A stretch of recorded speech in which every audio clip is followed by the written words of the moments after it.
Friends, big boss promo అయితే వచ్చేసింది. Nagarjuna 14th week చాలా అందరికీ బాగానే, అంటే నాగార్జున సార్ హోస్టింగ్ ఎలా ఉంటదంటే, గడ్డి పెడుతున్నట్టు ఉండదు కానీ ఎక్కడక్కడ గడ్డి పెడుతూనే ఉంటాడు ఆయన. ఆయన వే ఆఫ్ స్పీకింగే అలా ఉంటుంది. ఇప్పుడు కిచ్చా సుదీప్ గానీ, సల్మాన్ ఖాన్ గానీ వీళ్ళందరూ ఏంటంటే బాగా ర్యాష్‌గా వస్తారు.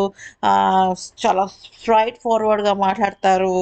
ఒక రకంగా ఉంటుంది. కానీ నాగార్జున సార్ హోస్టింగ్ ఏంటంటే చాలా సాఫ్ట్‌గా, కూల్‌గా ఉంటుంది. ఆయన ఆయన తిట్టినా మెచ్చుకున్నట్టే ఉంటుంది. మెచ్చుకున్నా పొగిడినట్టే ఉంటుంది. అలా ఉంటుందనమాట.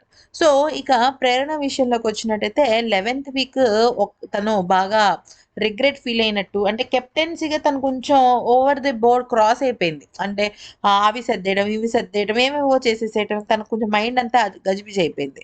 సో, ఆ వీక్ నాకు చాలా బాధగా అనిపిస్తుందంటే, యాక్చువల్లీ లాస్ట్ వీక్ అంటే ఈ వీక్ ప్రేరణ సంచాలక్‌గా నబీల్ కరెక్ట్‌గా చుట్టలేదన్న పాయింట్‌ని అద్భుతంగా తీసింది. ఆ పాయింట్‌ని నాగార్జున కరెక్ట్‌గా మెచ్చుకున్నాడు. ప్రేరణ, నువ్వు ఆ విషయంలో సంచాలక్‌గా అదరగొట్టేసావు. కానీ నీకు ఇంకొక విషయం చెప్తాను. ఏంటి అంటే, టై అని ఎందుకన్నావు? టై అని అనకూడదు కదా!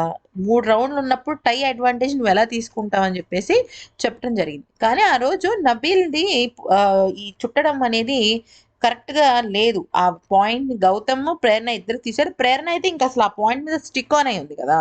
సో, ప్రేరణని ఆ చీర తీసుకొచ్చి చుట్టమంటే చుడుతుందన్నమాట కరెక్ట్‌గా. చుట్టడం అంటే, ఇది నబీల్, నువ్వు విన్నర్ కావాలి అనుకుంటే ఇటువంటి తుత్తరులు, స్వార్థాలు, సెల్ఫిష్‌లు పెట్టుకోకు.